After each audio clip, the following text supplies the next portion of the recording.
व्याख्यामुद्रां करसरसिजैः पुस्तकं शङ्खचक्रे बिभ्रद्भिन्नस्फटिकरुचिरे पुण्डरीके निषण्णः अम्लानश्रीरमृतविशदैरंशविप्लावयन्मामाविर्भूयादनकमहिमा मानसे वागधीशः नमस्ते प्राणेश प्रणतविभवायामनिमगाः नमस्वामिन् रामप्रियतमनमन् गुरुगुण नमस्तुभ्यं भीमप्रबलतमकृष्णेष्ट भगवन् नमः श्रीमन्मध्वप्रदिश सुदर्शन्नो जय जय श्रीगुरुभ्यो नमः। नारायणं सुरगुरुं जगदेकनाथं भक्तप्रियं सकललोकनमस्कृतं च त्रैगुण्यवर्जितमजं विभुमाद्यमीशं वन्दे भवग्नम् अमरासुरसिद्धवन्द्यं नारायणं नमस्कृत्य नरं चैव नरोत्तमं देवीं सरस्वतीं व्यासं ततो जयमुदीरये। ವೇದವ್ಯಾಸುರ ಮಹಾಭಾರತದ ಚಿಂತಕರಿಗೆ ವಂದನೆಗಳು. ಶಾಂತಿ ಪರ್ವದ 496ನೇ ಪ್ರವಚನ. ವ್ಯಾಸರು ಅಲ್ಲಿಂದ ಶ್ವೇತದ್ವೀಪದಿಂದ ನಾರಾಯಣನ ಬಗ್ಗೆ ತಿಳಿದುಕೊಂಡು ಬಂದಿರುವ ಹಿನ್ನೆಲೆಯಲ್ಲಿ ಜನಮೇಜಯ ಅವರವರ ಶಿಷ್ಯರಿಗೆ ಏನು ಹೇಳಿದರು ಅಂತ ಕೇಳಿಕೊಂಡ. ಸ್ವಯಂ ಶಿಷ್ಯನಾಗಿ ನಿಂತ ವೈಶಂಪಾಯನ ಜನಮೇಜಯನು ಹೇಳುವಾಗ ನಮ್ಮನ್ನೆಲ್ಲ ವ್ಯಾಸರು ತಿಳಿಸಿ ನಮ್ಮ ಪ್ರಶ್ನೆಗೆ ಉತ್ತರ ಕೊಟ್ಟು ನಾರಾಯಣನ ಸ್ತುತಿಯನ್ನು ಮಾಡಿದರು ಅಂತ ಹೇಳಿ.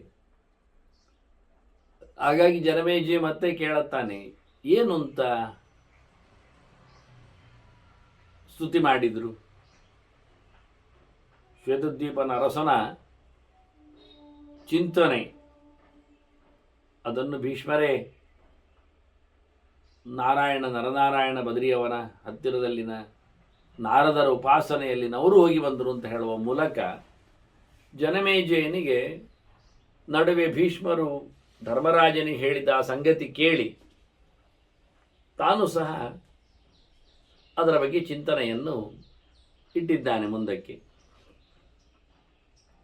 ಹಾಗಾಗಿ ವೈಶಂಪಾಯನರು ಹೇಳುತ್ತಾರೆ, ನಾವು ಮಾಡಿರತಕ್ಕ ಸ್ತೋತ್ರ, ಭಗವಂತನ ಗುಣನಾಮ ಚಿಂತನೆ, ಅದು ಇಲ್ಲಿಯೇ ಒಂದು ಕಡೆ ನಡೆದಿದೆ, ಕೃಷ್ಣಾರ್ಜುನರಲ್ಲಿ. ಅರ್ಜುನ ಕೇಳಿರ್ತಾನೆ ಕೃಷ್ಣನಲ್ಲಿ, ಹಾಗಾಗಿ ಕೃಷ್ಣ ಅದಕ್ಕೆ ಉತ್ತರ ಕೊಟ್ಟಿರ್ತಾನೆ. ನಾನು ಆ ಇತಿಹಾಸವನ್ನು ನಿನಗೆ ಹೇಳುತ್ತೇನೆ ಅಂತ ವೈಶಂಪಾಯನರು ಜನಮೇಜಯನಿಗೆ ಹೇಳುತ್ತಾರೆ. ಅರ್ಜುನ ಭಗವಂತನಲ್ಲಿ ಕೇಳಿದ ಪರಿ ಹೇಗಿತ್ತು? ಬಹಳ ಅದ್ದೂರಿಯಾಗಿತ್ತದು. ಅವನ ಅಂದರೆ ಹಿಂದಿನವರು, ಹಿರಿಯರು, ಚಿಂತಕರು, ಅಪರೋಕ್ಷಿಗಳು, ದೇವರ ಹತ್ತಿರದವರು, ಅವರು ಯಾವ ನೆಲೆಯಲ್ಲಿ ಮಾತಾಡ್ತಾರೆ, ತಿಳಿಸಿರ್ತಾರೆ, ಕೇಳಿರ್ತಾರೆ ಎನ್ನುವುದೇ ಒಂದು ಸೋಜಿಗ. ಹಾಗಾಗಿ ಅಂತಹ ಮಾತುಗಳು ಅರ್ಥಪೂರ್ಣವಾಗಿರ್ತವೆ ಅನ್ನುವ ಹಿನ್ನೆಲೆಯಲ್ಲಿ ವೇದವ್ಯಾಸರದನ್ನು ದಾಖಲೆ ಮಾಡಿರ್ತಾರೆ, ನಮಗೆ ಕೊಟ್ಟಿರ್ತಾರೆ.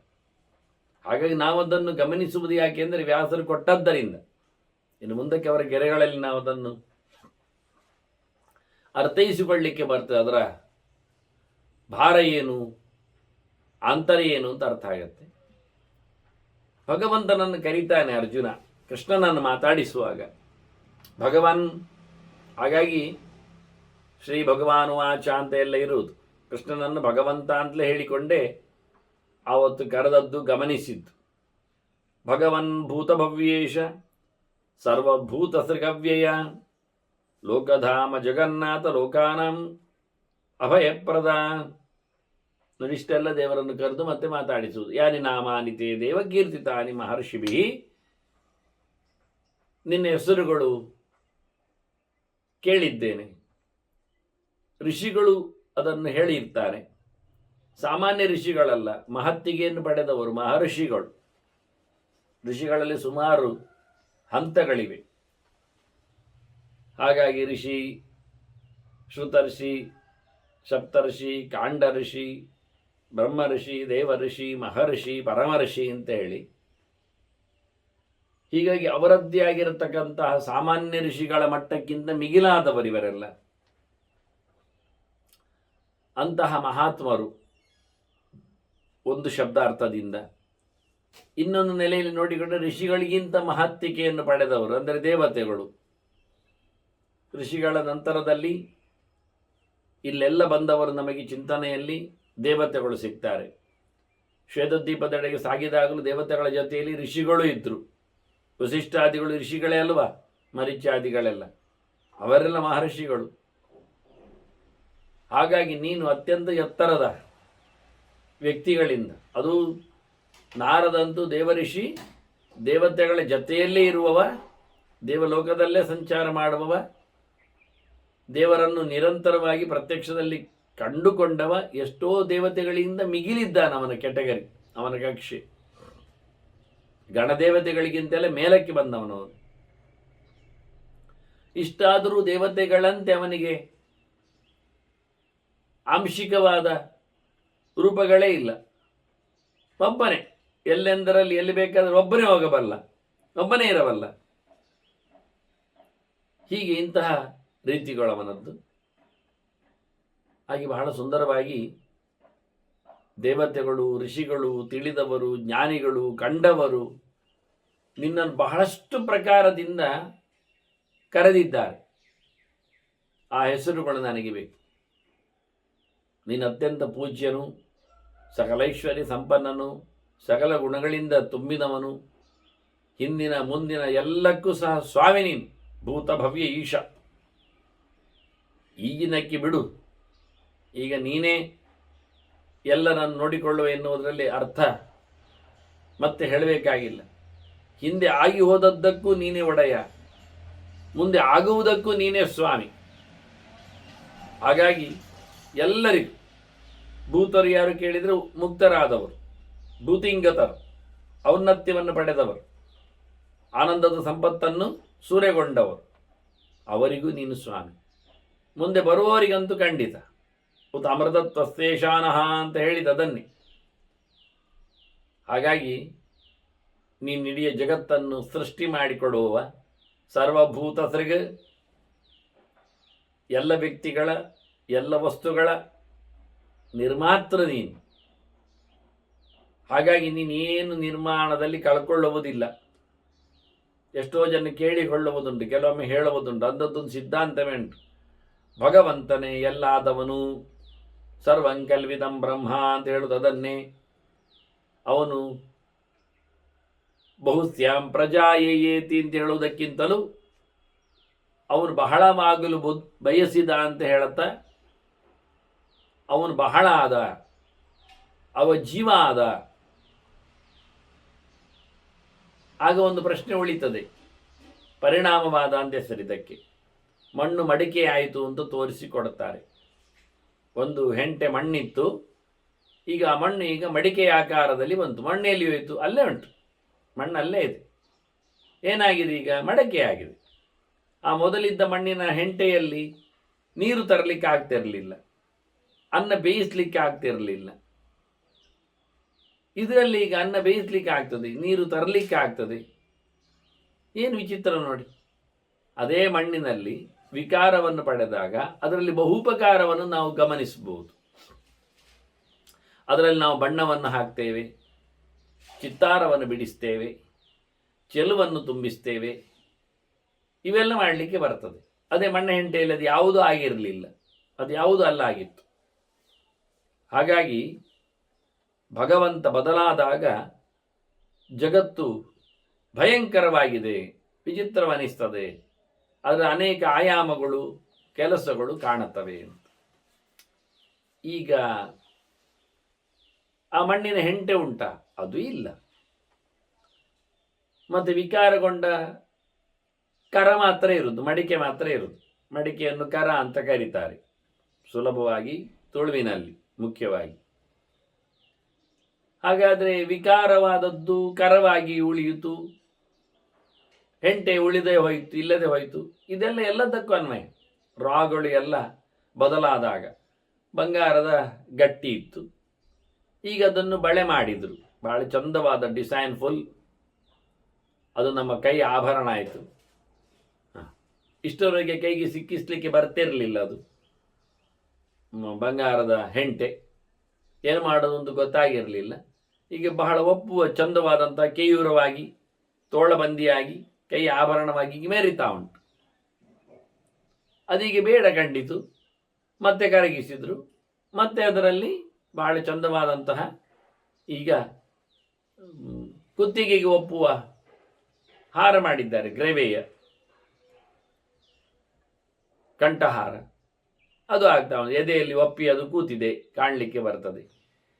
ಹೀಗೆ ದೇವರು ವಿಕಾರಗೊಂಡ, ಬದಲಾದ, ಜಗತ್ತು ಆದ, ಜೀವ ಆದ, ಹೀಗಾಗಿ ಎಲ್ಲವೂ ಆದ. ಆದರೆ ಇಲ್ಲಿ ವಿಷಯ ಅಂತ ಕೇಳಿದರೆ ಈ ಹೊತ್ತಿನಲ್ಲಿ ದೇವರಿಲ್ಲ ಆದ. ಹಾಗಾದ್ರೆ ಈಗ ದೇವರಿಲ್ಲವೋ? ಹಾಗಾದ್ರೆ ಕಥೆ ಏನು? ಇಡೀ ಜಗತ್ತು ಈಗ ಉಂಟಾದರೆ, ಇದು ಜಗತ್ತೇ ದೇವರಾಗಿದ್ರೆ ಹಾಗಾದ್ರೆ ದೇವರ ಕಥೆ ಏನು? ಇನ್ನು ಮತ್ತೆ ಪುನಃ ನಾವು ಮಡಿಕೆಯನ್ನು ಒಡೆದು ಕುಟ್ಟಿ ಮುದ್ದೆ ಮಾಡಿ ಮಣ್ಣಿನ ಹೆಂಟೆ ಮಾಡಿ ತೋರಿಸ್ತೇವೆ, ಅಲ್ಲಿ ಮುಗಿಯಿತು ಮಣ್ಣಿನ ಹೆಂಟೆ ಅಂತ.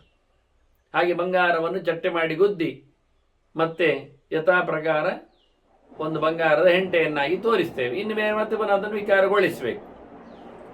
ಹಾಗೆ ಆಗ ಬಂಗಾರ ಇಲ್ಲ, ಬಳೆ ಇದ್ದಾಗ ಬಂಗಾರ ಇಲ್ಲ, ಕರೆ ಇದ್ದಾಗ ಮಣ್ಣಿಲ್ಲ. ಹಾಗೆ ಜೀವ ಜಗತ್ತು ಇದ್ದಾಗ ದೇವರಿಲ್ಲ ಆಗ್ತದೆ. ಇದು ಯಾರೂ ಒಪ್ಪೋದಿಲ್ಲ. ಈಗ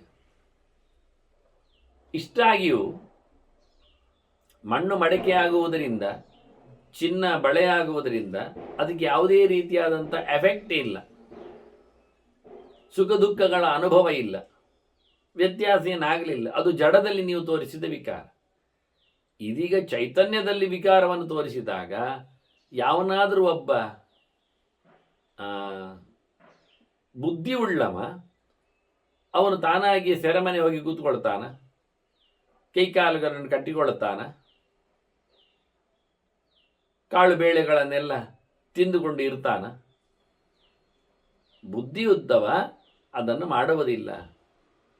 ಬಿಡುಗಡೆಗೊಂಡವ, ಹೊರಗೆ ಬಂದವ, ಒಂದ್ಸರ್ತಿ ಏನೋ ತೊಂದರೆಯಲ್ಲಿ ಏನೋ ಆಗಿ ಹೋಗಿದ್ದೆ ಅಂತ ಇಟ್ಕೊಳ್ಳೋ. ಒಂದೊಮ್ಮೆ ಸೆರೆಮನೆಯ ದುಃಖ ಏನು ಅವನಿಗೆ ಗೊತ್ತಾಗಿದೆ, ಸ್ವಾತಂತ್ರ್ಯ ಹರಣ ಹೇಗಾಗುತ್ತೆ ಅಂದಾಜಾಗಿದೆ.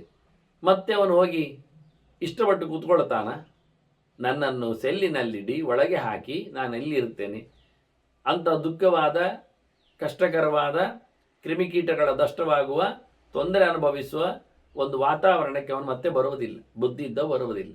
ಹಾಗಾಗಿ ಈ ಜಗತ್ತು ಅಂದಾಗ ಅತ್ಯಂತ ಹೇಸಿಗೆಯ ವಾತಾವರಣದಲ್ಲಿ ತುಂಬಿತ್ತು. ಊಟಕ್ಕಾಗಲಿ, ಬದುಕಿಗಾಗಲಿ, ನಿಲುವಿಗಾಗಲಿ ಅತ್ಯಂತ ದುಃಖಮಯವಾದಂತಹ ವ್ಯವಸ್ಥೆ. ಇದು ಚಿದ್ ವಿಕಾರಕ್ಕೆ ಒಂದೊಮ್ಮೆ ನೀವು ಮಾತಾಡಿಕೊಂಡರೆ ದುಃಖಾನುಭವದ ಒಂದು ವ್ಯವಸ್ಥೆಯನ್ನು ಮಾತಾಡಿಕೊಳ್ಬೇಕಾಗತ್ತೆ, ಒದ್ದಾಟವನ್ನು. ಅದೇ ಬ್ರಹ್ಮ ಜೀವಭಾವವನ್ನು ತಾನಾಗಿಯೇ ತಳೆದಿದ್ದರೆ ಇಂಥ ಒಂದು ದುಃಖ ಕೋಟಲೆಗೆ ಅವನು ಬಂದು ಸೇರ್ತಾನೆ ಅಂತಾದರೆ ಎಂತಹ ದಡ್ಡ ದೇವರಾಗ್ತಾನೆ. ಇದೆಲ್ಲ ಅವನಿಗೆ ನಿರ್ಲಿಪ್ತನಾಗಿರುವುದರಿಂದ ಏನು ಬರುವುದು, ಅವನು ದೇವರಲ್ವಾ, ಹಾಗಾಗಿ ಇಂಥ ಕಡೆಯಲ್ಲಿ ಎಂಥದವನು ಇರ್ತಾನೆ ಹೇಳಿದ್ದಾರೆ. ಆದರೆ ನಮಗೆ ಅನುಭವ ಆಗುವುದು ಗೊತ್ತಾಗ್ತದಲ್ಲ, ದುಃಖ ಅನುಭವ, ನಿರ್ಲೇಪ ಕಾಣುವುದಿಲ್ಲಲ್ಲ, ಎಲ್ಲಿದೆ? ಎಷ್ಟರ ಮಟ್ಟಿಗೆ ಹೇಳಿದವನು ಹೇಳುದು ಇಲ್ಲ, ನಮಗೆ ಗೊತ್ತಿಲ್ಲ, ಅದು ನಾವು ದೇವರೊಂದು ಗೊತ್ತಿಲ್ಲದೆ ಇರುವುದರಿಂದ ಅನುಭವ ಆಗೋದು. ಅಲ್ಲ, ಯಾರಿಗೆ? ನಾವು ದೇವರೊಂದು ಗೊತ್ತಿಲ್ಲದೆ ಇರುವಂಥದ್ದು ಹೇಳುವುದು ಯಾರಿಗೆ? ದೇವರಿಗೆ ಹೇಳಬೇಕಲ್ಲ. ದೇವರೇ ತಾನು ಸ್ವಯಂ ಜೀವನ ಆಗುವಾಗ, ಜಗತ್ತಾಗುವಾಗ, ಇಷ್ಟಪಟ್ಟು ಆಗಿಕೊಂಡಾಗ ಅವನು ನಾನು ಅಲ್ಲ ಅಂತ ಮರೆಯುವುದನ್ನು ಮಾಡಿಕೊಂಡ್ರೆ ಅವ ಎಂಥ ವಿಚಿತ್ರ ಆಗ್ತಾನವ. ಇನ್ನು ಮತ್ತೆ ನೆನಪು ಮಾಡಿಕೊಳ್ಬೇಕು ಯಾಕೆ? ಅವ ನೆನಪು ಮಾಡುವವರು ಯಾರು? ಎಲ್ಲವೂ ಅವನೇ ಅಲ್ವಾ. ಇನ್ನು ಗುರು ನೆನಪೆಂಥದ್ದು ಅವನಿಗೆ? ಹೇಳಿಕೊಡುವುದು ಹೇಗೆ ಅವನು?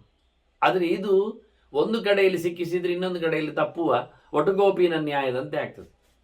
ಆ ಗುರುವಿಗೆ ಅದು ಗೊತ್ತಾಗುವುದು, ಇನ್ನೊಬ್ಬ ಅವನಿಗೆ ಯಾರು ಹೇಳಿಕೊಟ್ಟದ್ದು?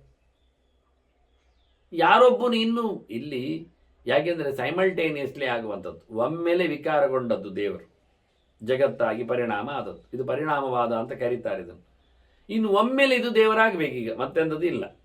ಒಬ್ಬೊಬ್ಬರಾದರೆ ಆಗುವುದಿಲ್ಲ. ಇಲ್ಲಿ ಈಗ ಮಣ್ಣಿನ ಹೆಂಟೆಯಲ್ಲಿ ಮಡಿಕೆ ಮಾಡಿದರೆ ಇಡೀ ಮಡಿಕೆಯನ್ನು ಹುಡಿ ಮಾಡಿಯೇ ಮಣ್ಣಿನ ಹೆಂಟೆ ಮಾಡಲಿಕ್ಕೆ ಬರ್ತದೆ ಹೊರತು ಮತ್ತೆ ಯಥಾ ಪ್ರಕಾರ ನಿಮಗೆ ಮಣ್ಣಿನ ಹೆಂಟೆ ಬೇಕು ಅಂದಾಗ ಮಡಿಕೆಯನ್ನು ಹುಡಿ ಮಾಡದೆ ಆಗುವುದೇ ಇಲ್ಲ. ಅಲ್ಲ, ಚೂರು ಹುಡಿ ಮಾಡುವ, ಚೂರು ಹೆಂಟೆ ಮಾಡುವ ಅಂದರೆ ಮಡಕೆ ಇಲ್ಲ ಆಯ್ತು, ಅಲ್ಲಿ ಒಂದು ಚೂರು ಹೊಡಿಲಿಕ್ಕೆ ಹೋಗಿ ಅಲ್ಲಿ ಮಡಿಕೆ ಇಲ್ಲ, ಇಲ್ಲಿ ಹೆಂಟೆ ಇಲ್ಲ ಆಗ್ತದೆ.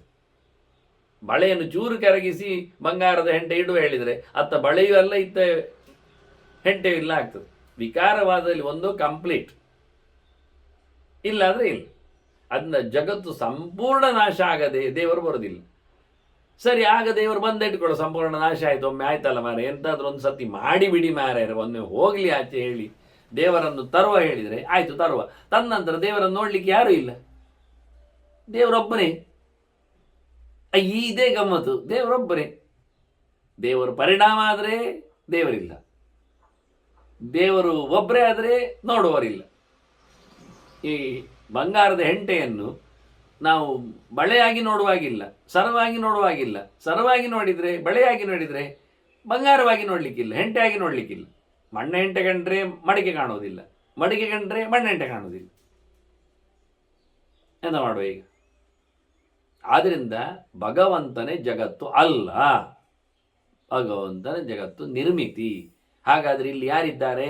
ಮಣ್ಣಿನಿಂದ ಮಡಿಕೆ ಆಗುವುದೆನ್ನುವುದು ಸತ್ಯ, ಆದರೆ ಮಣ್ಣು ರೈತ ಅಲ್ಲ, ಕುಂಬಾರ ಅಲ್ಲ, ಕೆಲಸದವ ಅಲ್ಲ, ಅವ ಬೇರೆ.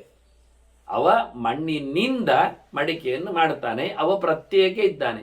ಹೆಂಟೆಯ ಪಕ್ಕದಲ್ಲಿಯೂ ಅವನ ಚಿತ್ರ ಇದೆ. ಒಂದು ದಿನ ಬಿಟ್ಟ ನಂತರ ಮಡಿಕೆಯನ್ನು ಹಿಡ್ಕೊಂಡು ಅವನ ಚಿತ್ರ ಇದೆ. ಆದ್ದರಿಂದ ಮಡಿಕೆ ಬೇರೆ, ಅವನು ಬೇರೆ, ಹೆಂಟೆ ಬೇರೆ, ಅವನು ಬೇರೆ. ಆದ್ರಿಂದ ಭಗವಂತ ಜಗತ್ತು ಎನ್ನುವುದೊಂದು ಮಡಕೆ, ಮಣ್ಣಿನ ಹೆಂಟೆ ಇತ್ತು, ಅದು ಮೊದಲಿಗೆ ರಾ ಇತ್ತು, ಭೂತಗಳಿದ್ದವು. ಆದ್ರಿಂದ ಸರ್ವಭೂತ ಸೃಕ್ ಪ್ರಪಂಚವನ್ನು ಭಗವಂತ ನಿರ್ಮಾಣ ಮಾಡಿದ್ದಾನೆ. ಪಂಚಭೂತಗಳ ಮೇಳನ ಮಾಡಿದ್ದು ಅವನು. ಮಣ್ಣು ತಂದವನು, ನೀರು ಹಾಕಿದವನು, ಕಲಸಿ ಬಿಸಿಲಿಗೆ ಇಟ್ಟವನು, ಅದಕ್ಕೊಂದು ಆಕಾರ ಕೊಟ್ಟವನು. ಇದೆಲ್ಲ ಕುಂಭಕಾರ ಹೇಗೋ ಹಾಗೆ ಭಗವಂತ ನಿರ್ಮಾತೃ, ಅವ ಕರ್ತೃ, ಅವ ಸಪರೇಟ್. ಅವನು ಮಣ್ಣಲ್ಲ, ನೀರಲ್ಲ, ಬೆಂಕಿ ಅಲ್ಲವ, ಗಾಳಿ ಅಲ್ಲ, ಆಕಾಶ ಅಲ್ಲ. ಆ ಧರ್ಮಗಳು ಅವನಲ್ಲಿ ಇಲ್ಲ. ಅವುಗಳನ್ನು ಮೇಲೇನ ಮಾಡುವ ಚಮತ್ಕಾರ ಅವನಲ್ಲಿದೆ, ಶಕ್ತಿ ಅವನಲ್ಲಿದೆ. ಈ ರೀತಿಯಾಗಿ ನಾಶವಾಗದಂಥ ಜಗತ್ತನ್ನು ಸೃಷ್ಟಿ ಮಾಡತಕ್ಕಂಥ ರೂವಾರಿ ಭಗವಂತ ಇದ್ದಾನೆ. ಇಲ್ಲಿ ಮಡಕೆ ಮಾಡುವವನಿಗೂ ಅಂದರೆ ಕುಂಬಾರನಿಗೂ ಅಥವಾ ಚಿನಿವಾರನಿಗೂ ಭಗವಂತನಿಗೂ ಇರುವ ವ್ಯತ್ಯಾಸ ಏನು ಕೇಳಿದರೆ, ಈ ರಾ ವಸ್ತುಗಳಿಂದ ನಿರ್ಮಾಣ ಮಾಡುವಲ್ಲಿ ಅವನು ಕೆಲವೊಮ್ಮೆ ಸೋಲ್ತಾನೆ. ಅವನು ಹೇಳಿದ ಸಂಕಲ್ಪದಂತೆ ಕೆಲಸ ಆಗುವುದಿಲ್ಲ. ಆದರೂ ಅದನ್ನು ಉಳಿಸಿಕೊಳ್ಳುವಲ್ಲಿ ಸಮರ್ಥನೂ ಆಗುವುದಿಲ್ಲ. ಇಷ್ಟೆಲ್ಲ ಕಷ್ಟಪಟ್ಟು ಅವನು ಮಡಿಕೆ ಮಾಡಿದರೂ ಕೆಲವೊಮ್ಮೆ ಆ ಮಡಿಕೆಯಲ್ಲಿ ನೀರು ಹಿಡಿಯುವುದಿಲ್ಲ, ಅದು ಹಾಳಾಗಿರ್ತದೆ, ಒಡೆದಿರ್ತದೆ, ಒಡಕ್ಕೂ ಮಡಿಕೆ ಆಗ್ತದೆ. ಅದು ಯಾಕಾಯಿತು? ಬೇಕಾಗಿ ಆದದ್ದಲ್ಲ, ಅದಾಗಿ ಹೋದತ್ತು, ಅದರಲ್ಲಿ ಸ್ಕ್ರ್ಯಾಚ್ ಬಂದದ್ದು, ಬಿದ್ದದ್ದು. ಹೀಗೆ ವಿಕಾರಗೊಳ್ಳುವಲ್ಲಿ, ವಿಕಾರಗೊಳಿಸುವಲ್ಲಿ, ನಿರ್ಮಾಣದಲ್ಲಿ ಅವನಿಗೆ ಸ್ವಾತಂತ್ರ್ಯ ಇಲ್ಲ. ಮತ್ತು 10 ಜನರ ಸಹಾಯ ಕೇಳುತ್ತಾನೆ, ಅವನಿಗೆ ಕತ್ತೆಯೂ ಸಹಾಯ ಮಾಡ್ತದೆ. ಅದೊಂದು ಗಮ್ಮತ್ತು. ಯಾಕೆ ಕೇಳಿದರೆ, ಅದು ಮಣ್ಣ ಹೆಂಟೆಯನ್ನು ಅವನು ನದಿ ತೀರದಿಂದ ತರಬೇಕು, ಅದು ಆವೆ ಮಣ್ಣು, ಅಂಟು ಮಣ್ಣು. ಅದು ತರಬೇಕಾದ್ರೆ ಅಲ್ಲಿಂದ ಹೊತ್ಕೊಂಡು ಬರಲಿಕ್ಕೆ ಕತ್ತೆ ಬೇಕು, ಅವನಿಗೆ ಬೆನ್ನಲ್ಲಿ ಹಾಕಿ ತರ್ತಾನೆ ಅವನು. ದೇವರಿಗೆ ಜಗತ್ತು ಮಾಡುವಲ್ಲಿ ಯಾರ ಸಹಾಯವೂ ಇಲ್ಲ.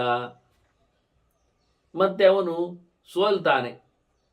ಕತ್ತೆಯ ಜೊತೆಯಲ್ಲಿ ಬಂದು ಆ ಮಣ್ಣನ್ನು ಗುದ್ದಿ ಹದ ಮಾಡುವಾಗ ಬೆವರು ಬರ್ತದೆ ಅವನಿಗೆ, ಕೈಯಲ್ಲಿ ಕೆಸರಾಗ್ತದೆ.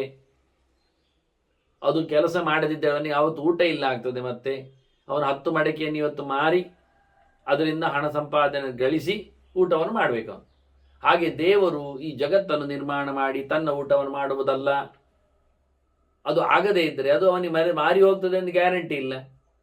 ಮಾರಿ ಹೋಗದೆ ಹೋದರೆ ಅವನಿಗೆ ಯಾವತ್ತು ಊಟ ಇಲ್ಲ. ಕಮ್ಮಿ ದುಡ್ಡಿಗೆ ಮಾರಿದರೆ ಇನ್ನಷ್ಟು ಕಮ್ಮಿ ತಿನ್ನಬೇಕು ಅವನು. ಆದ್ದರಿಂದ ಮಾಡಿಯೂ ಬಸವಳಿತಾನೆ, ಮಾಡುವಾಗಲೂ ಸೋಲ್ತಾನೆ, ಮಾಡೋ ಮುಂಚೆಯೂ ಒದ್ದಾಡ್ತಾನೆ. ಆದ್ದರಿಂದ ಮಡಿಕೆ ಮಾಡುವವನಿಗೆ ಮೊದಲು ಮತ್ತೆ ಆಗ ಎಲ್ಲ ಕಡೆಯಲ್ಲಿಯೂ ನೋವೇ, ಸಂಕಟವೇ, ಸಂತೋಷದಿಂದ ಸಂಭ್ರಮದಿಂದ ಅಲ್ಲ. ಆದರೆ ಜಗತ್ತಿನ ನಿರ್ಮಾಣದಲ್ಲಿ ಭಗವಂತನಿಗೆ ಯಾವುದೇ ರೀತಿಯಾದಂಥ ವಿಕಾರಗಳು, ತೊಂದರೆಗಳು, ಕಳ್ಕೊಳ್ಳುವಂಥದ್ದು ಎಂಥದೂ ಇಲ್ಲ. ತೋಟಗಾರ ಇನ್ವೆಸ್ಟ್ ಮಾಡದೆ 10-20 ವರ್ಷ ಕಾಯದೆ ಅವನಿಗೆ ಯಾವುದೇ ಫಸಲು ಬರುವುದಿಲ್ಲ. ಭಗವಂತ ಹಾಗಲ್ಲ ಹೇಳಲಿಕ್ಕೆ. ಇದೆಲ್ಲ ಇಲ್ಲಿಯ ಚಿಂತನೆಗಳ ಸಾಮ್ರಾಜ್ಯಗಳು ಅಂದರೆ ಹೀಗೆ.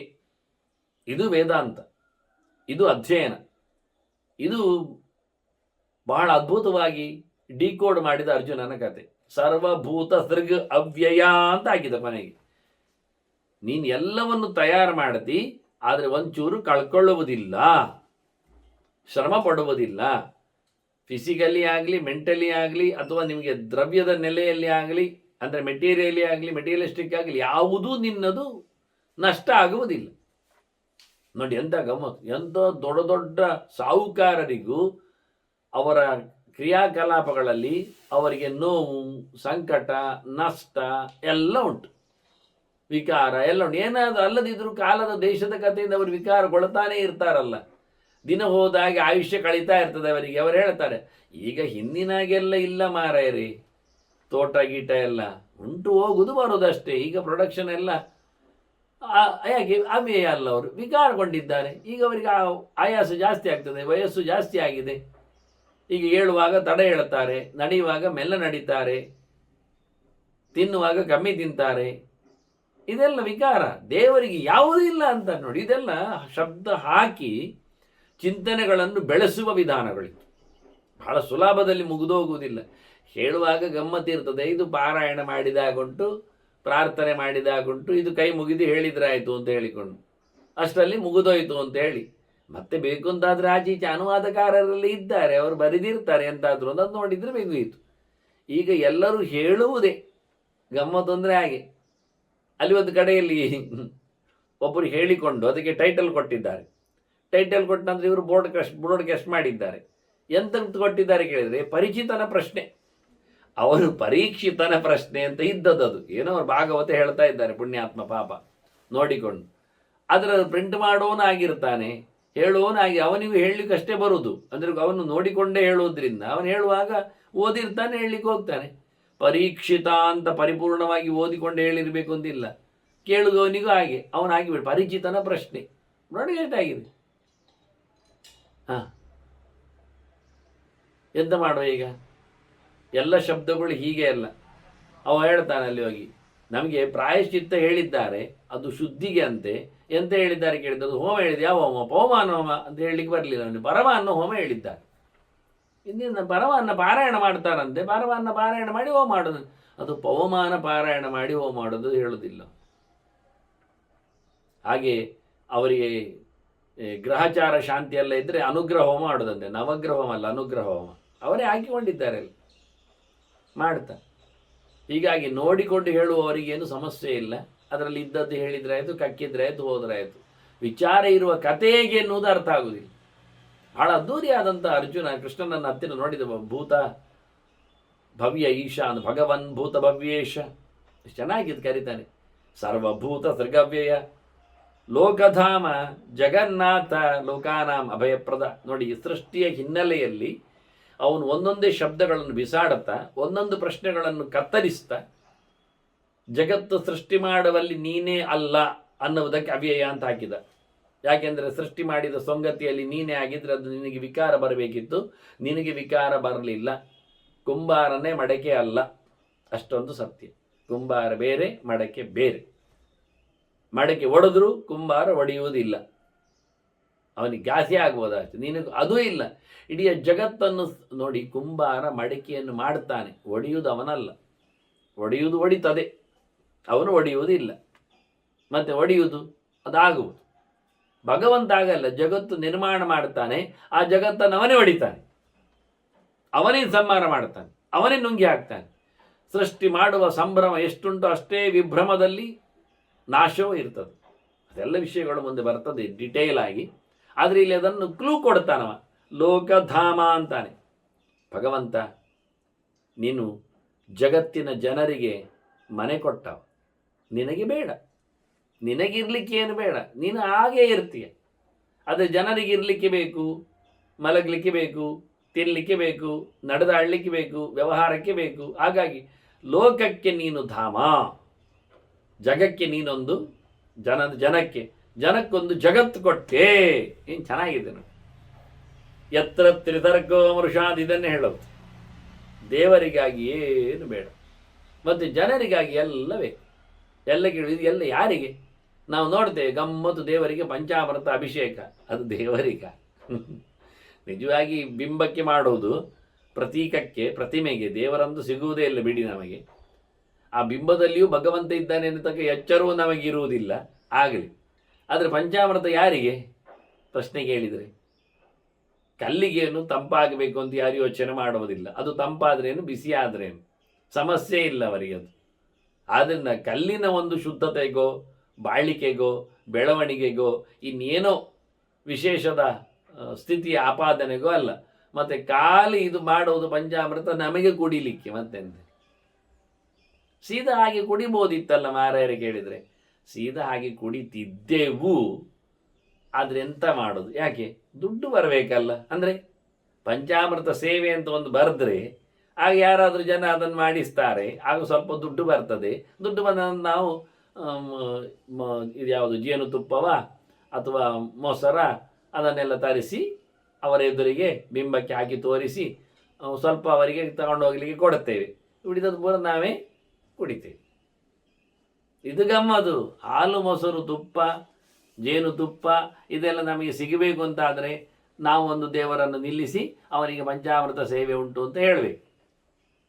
ಆಗ ಅವರದಕ್ಕೆ ಒಂದಿಷ್ಟು ದುಡ್ಡು ಅಂತ ನೀವು ಮಾಡಿಕೊಳ್ಳಿ, ಆ ದುಡ್ಡಿನಲ್ಲಿ ಸ್ವಲ್ಪ ಉಳಿಸಿಕೊಳ್ಳಿ. ಮತ್ತೆ ಯಾಕೆ ಅದು ಮತ್ತೆ ತೊಳಿಲಿಕ್ಕೆ ಬೇಕಲ್ಲ ಅಂತ ನೀವೇ ಹೇಳಿದರೆ ಆಯ್ತು ಅವರದ್ದು. ಏನ್ರಿ 100 ರೂಪಾಯಿ ಮಾಡಿದ್ದೀರಿ ಪಂಚಾಮೃತಕ್ಕೆ, ಒಂದೊಂದು ತಟ್ಟೆ ಮಾತ್ರ ನೀವು ಮೊಸರು ಹಾಲು ತುಪ್ಪ ಎಲ್ಲ ಹಾಕ್ತಾ ಇದ್ದೀರಿ, ಏನು ಕೇಳಿದರೆ ಹೌದು ಅದು 50 ರೂಪಾಯಿದು ಖರ್ಚು ವಸ್ತು. ಮತ್ತು 50 ರೂಪಾಯಿ ಅದನ್ನು ತೊಳಿಲಿಕ್ಕೆ, ಪಾತ್ರೆ ತೊಳಿಲಿಕ್ಕೆ, ಅದನ್ನು ಅಂಗಡಿಯಿಂದ ತಂದು ಹಾಕಲಿಕ್ಕೆ ಎಲ್ಲ ಬೇಡವಾ? ಅದನ್ನು ಜೋರು ಮಾಡುವವರಿಗೆ ನೀವು 500 ರೂಪಾಯಿ ತಗೊಂಡದ್ರಲ್ಲಿಯೂ ಲೆಕ್ಕ ತೋರಿಸಲಿಕ್ಕೆ ಬರ್ತದೆ. ಹೀಗೆ ಮಾಡಲಿಕ್ಕೆ ಅದೊಂದು ಸ್ವಲ್ಪ ಉಳಿತಾಯ, ಅದು ಉಳಿದದಕ್ಕೆ.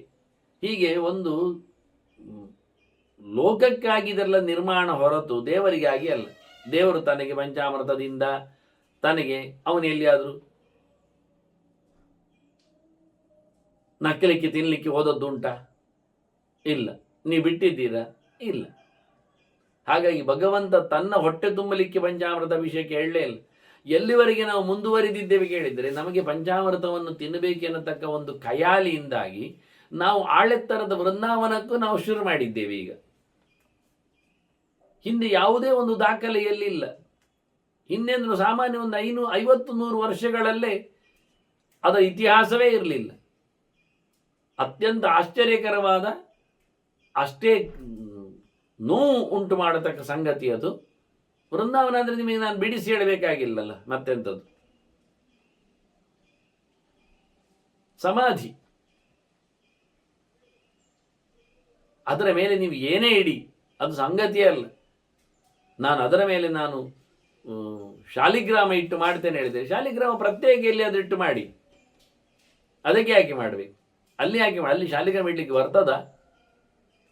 ಸ್ಮಶಾನಾದಿ ವಿದೂರೇತು ಅಂತ ಆಚಾರ್ಯರೇ ಸ್ಪಷ್ಟಪಡಿಸ್ತಾರೆ. ದೇವರ ಪ್ರತೀಕಗಳು ಇಡುವ ತಾಣ ಯಾವುದು ಕೇಳಿದರೆ ಸ್ಮಶಾನಾದಿಗಳಿಗಿಂತ ಎಷ್ಟೋ ದೂರದಲ್ಲಿ ಅಂತ. ನೀವು ಅದ್ರ ಗೋರಿ ಮೇಲೆ ಇಡ್ತೀರಿ ಹೇಳಿದ್ರೆ ಅರ್ಥ ಎಲ್ಲಿ ಉಂಟು?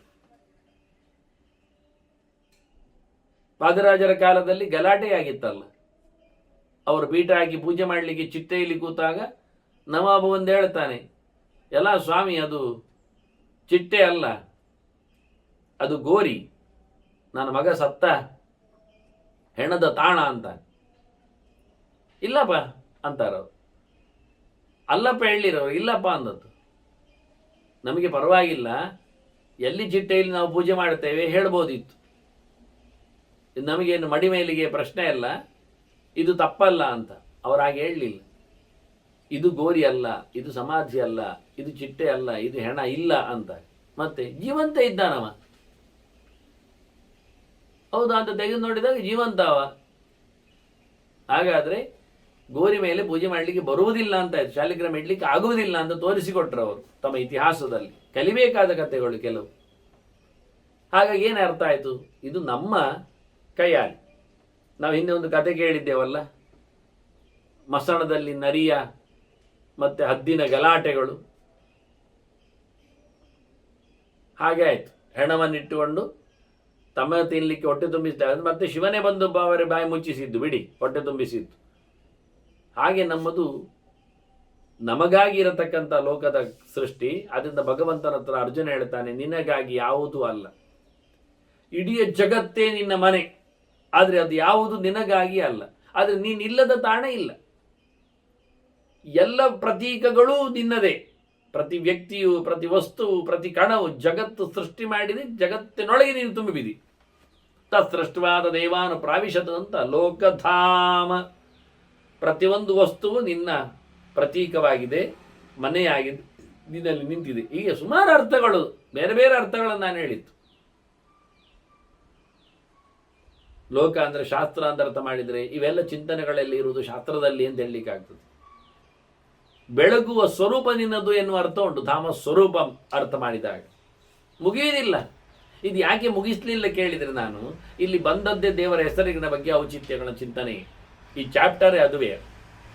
ಹಾಗಾಗಿ ನೋಡಿದ್ದಷ್ಟು ಬಗೆದಷ್ಟು ಚಿಂತನೆಗಳ ಸಾಮ್ರಾಜ್ಯ ಇಲ್ಲಿ ತುಂಬುತ್ತದೆ. ಲೋಕಧಾಮ ಜಗನ್ನಾಥ ಮತ್ತಂತಾನೆ ಸೃಷ್ಟಿ ಮಾಡಿದ ಜಗತ್ತಿಗೆ ಒಡೆಯ ನೀನು, ನಮಗಾಗಿ ಮಾಡಿಕೊಟ್ಟದಲ್ಲ. ಹಾಗಾದ್ರೆ ಇದು ನಾವೇ ಓನರ್. ಹಾಗೆಲ್ಲ ಆಗೋದಿಲ್ಲ ಅಂತಾನೆ. ಮತ್ತೆ ನೋಡಿ, ನೀವು ಎಂತ ಹೇಳ್ತೀರಿ ಅಲ್ಲಿ ಕತ್ತರಿಸ್ತಾನವ. ಇದು ನಮಗೆ ಕೊಟ್ಟ ನೆಲ, ದೇವರಿಗೆ ಇಲ್ಲಿ ಅಲ್ಲ, ದೇವರಿಗೋಸ್ಕರ ಇಲ್ಲ. ದೇವರು ಹೊರಗೆ ಇದ್ದ ಮೊದಲು, ಈಗಲೂ ಹೊರಗಿರ್ತಾನೆ. ನಮಗೇನಂತೆ? ಈಗ ಒಳಗೆ ಬಂದರೂ ಅವನೇನು ಒಳಗಿರುವುದಿಲ್ಲ. ನಮ್ಮ ಮನೆ ಅಲ್ವಾ ಕೇಳಿದರೆ, ನಿಮ್ಮ ಮನೆ ಆದರೂ ಓನರ್ ಅವನೇ. ಮುಗೀತಲ್ಲ. ಯಾಕೆಂದರೆ ನಿಮಗೆ ಬರಲಿಕ್ಕೆ ಹೇಳಿದಾಗ ಬರಲಿಕ್ಕೆ ಬರಲಿಲ್ಲ, ನಿಮಗೆ ಹೋಗ್ಲಿಕ್ಕೆ ಆಗುವುದಿಲ್ಲ. ಮತ್ತೆ ಹೊರಗಾಗುವುದು ಅವನೇ, ಒಳಗಾಗಿದ್ದು ಅವನೇ. ಮತ್ತೆಂತ ಹೇಳುದು? ಆದ್ರಿಂದ ಒಡೆಯ ಯಾರು? ಮುಗಿದೋಯ್ತಲ್ಲ. ಜಗನ್ನಾಥ, ಇಡೀ ಜಗತ್ತಿನ ಸ್ವಾಮಿ ನೀನೇ. ಸ್ವಾಮ್ಯ ಕಳ್ಕೊಳ್ಳಿಕ್ಕೆ ಆಗಲಿಲ್ಲ. ನಮಗೆ ಕೊಟ್ಟರು, ನಮ್ಮ ಹೆಸರಿಗೆ ಕೊಟ್ಟರು, ನಮಗಾಗಿ ಕೊಟ್ಟರು, ನಮಗೆ ಇರ್ಲಿಕ್ಕೋಸ್ಕರ ಕೊಟ್ಟರು, ನಮ್ಮ ಸಾಧನೆಗಾಗಿ ನೀನು ಆಗಿಸಿದ್ರು. ಇದರ ಒಡೆತನ ನಮಗಿಲ್ಲ, ನಿನಗೇ. ಲೋಕದಲ್ಲಿ ದೇವರೇ ಸ್ವಾಮಿ. ಆಯ್ತಾ ಇಲ್ಲ? ಪ್ರತಿಯೊಬ್ಬರಿಗೂ ಲೋಕಾನಾಂ ಅಭಯಪ್ರದ. ಮತ್ತು ಇವರಿಗೆ ಇಲ್ಲಿ ಇರಲಿಕ್ಕೆ ಕೊಟ್ಟೆ, ಸ್ವಾಮಿತನ ನೀನು ಇಟ್ಕೊಂಡೆ. ಮತ್ತು ಇವರಿಗೆ ಎಂಥದ್ದು ಚೊಂಬೆಯ ಕೇಳಿದರೆ, ಇಲ್ಲಪ್ಪ, ಇವರಿಗೆ ಇಲ್ಲಿಂದ ಬಿಡುಗಡೆ ಮಾಡಲಿಕ್ಕೆ ಹೇಳಿಕೊಡಲು. ಗಮ್ಮತ್ ನೋಡಿ, ಇದು ವಿಶೇಷ. ಇದು ಭಾರಿ ಖುಷಿ ಆದದ್ದು. ಕಟ್ಟಿ ಹಾಕಿದ್ದು ಕಟ್ಟಿ ಹಾಕಲಿಕ್ಕಲ್ಲ, ಮತ್ತೆ ಬಿಚ್ಚಿಕೊಳ್ಳಿಕ್ಕೆ.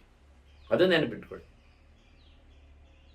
ಊಟವನ್ನು ಕೊಟ್ಟದ್ದು, ವಸ್ತುಗಳನ್ನಿಟ್ಟದ್ದು, ಅದರಿಂದ ಉಪವಾಸವನ್ನು ಕಲೀಲಿಕ್ಕೆ, ಬಿಟ್ಟು ಹೋಗಲಿಕ್ಕೆ, ಬರಲಿಕ್ಕೆ. ಯಾವತ್ತೂ ಹಾಗೆ.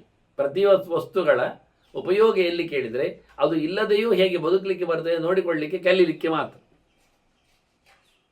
ಕಂಬ ಹಿಡಿದು ಹೇಳ್ತದೆ ಮಗು, ಆದರೆ ಕಂಬವನ್ನು ಇಟ್ಕೊಂಡು ಹೋಗುವುದಿಲ್ಲ. ಮತ್ತೆ ಅದು ಆಶ್ರಯಕ್ಕೆ ಮಾತ್ರ, ಕಲೀಲಿಕ್ಕೆ ಮಾತ್ರ. ಮತ್ತೆ ಈಗ ಕಂಬ ಬಿಟ್ಟು ನಡೀತದೆ ಹೇಳ್ತಾರೆ, ಈಗ ಗೋಡೆ ಬಿಟ್ಟು ಹೋಗ್ತದೆ ಅಂತಾರೆ, ಈಗ ಗಂಟು ಬಿಟ್ಟು ಹೇಳ್ತದೆ ಅಂತಾರೆ. ಯಾಕೆ? ಮೊದಲು ಗಂಟು ಕೊಟ್ಟು ನಡೆಯಿತು, ಕೈ ಕೊಟ್ಟು ನಡೆಯಿತು, ಮತ್ತೆ ಕೈ ತಪ್ಪಿಸಿ ನಡೆಯಿತು. ಅದೆಲ್ಲ ಪ್ರಾಣಿ ಸಂಸ್ಕಾರ. ಹಾಗೆ ಇರಬೇಕು. ಎಲ್ಲಿ ಹಾಗೆ ಇರ್ತದೆ? ಯಾಕೆ ನಿಲ್ಲಿಕ್ಕೆ ಹೋಯ್ತು ಮಗು? ನೀವೇನು ಹೇಳಿಕೊಟ್ರಿಯಾ? ತೋರಿಸಿಬಿಟ್ರಿಯಾ? ಆಗಬೇಕು ಅಂತುಂಟು, ತೋರಿಸಿಕೊಟ್ರು, ಹೇಳಿಕೊಟ್ರು. ಹಾಗಾದರೆ ಎಲ್ಲ ಪ್ರಾಣಿಗಳು ನಡೀಲಿ, ಹೇಳಿಕೊಡುವ, ಮಾಡಲಿ ಅಂದರೆ ಇಲ್ಲ. ಅದು ಕರಡಿ ಮಾತ್ರ ಯಾಕೆ ಹೋಗ್ತದೆ?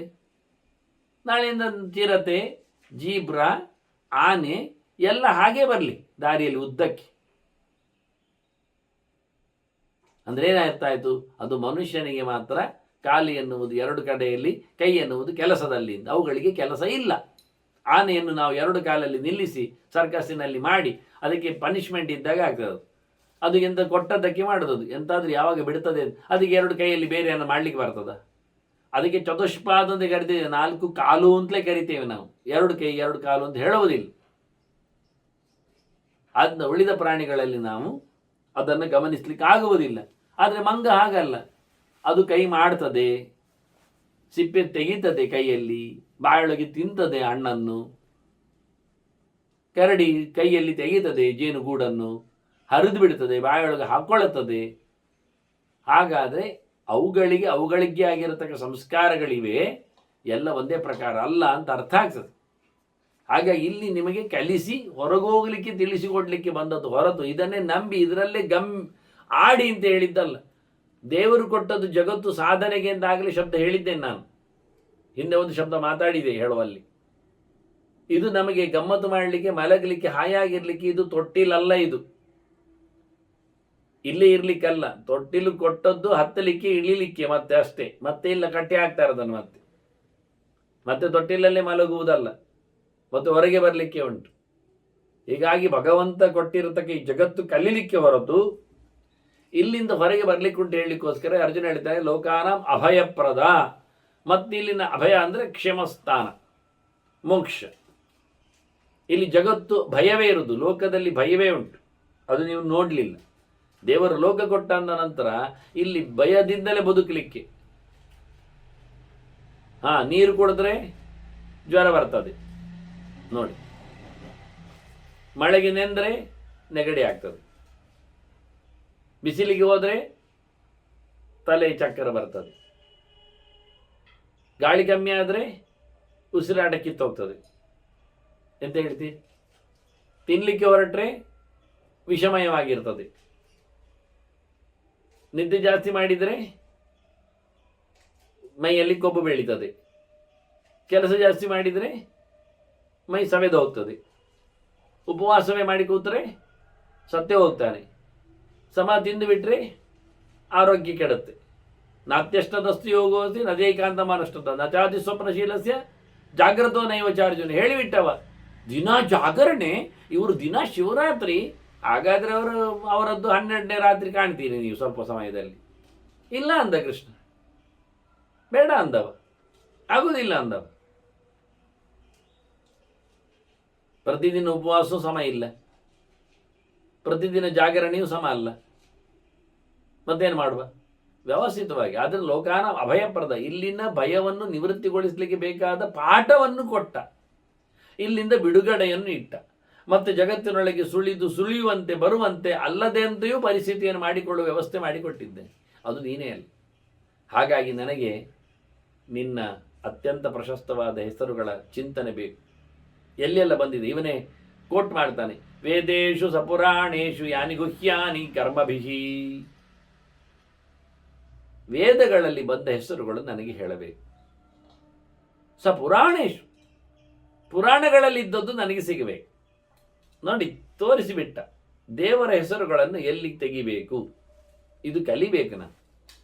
ಅವನು ಕೇಳಿ ಅದೇ ಹೇಳಿ, ನಾನು ಪ್ರತಿಯೊಂದು ಗೆರೆಗಳಲ್ಲಿಯೂ ಅವರು ಆಡಿಕೊಳ್ಳುವಲ್ಲಿ ನಮಗೊಂದು ಪಾಠ ಇರ್ತದೆ, ಅದನ್ನು ಓಡಿಕೊಳ್ಳುವುದರಲ್ಲಿ ಅರ್ಥ ಇರುವುದಿಲ್ಲ.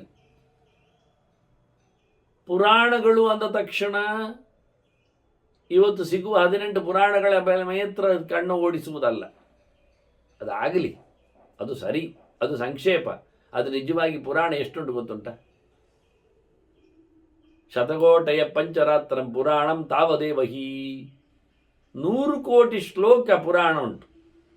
ಇವತ್ತು ನಮಗೆ ಸಿಗುವಂಥದ್ದು 4 ಲಕ್ಷ. ಹೆಸರಿನಲ್ಲಿ ಅಷ್ಟೇ ಇಲ್ಲ, ಇನ್ಯಾರಾದರೂ ಸಿಕ್ಕಿಸಿಕೊಟ್ಟದ್ದು ಅಲ್ಲಿ ಸೇರಿಕೊಂಡಿದೆ.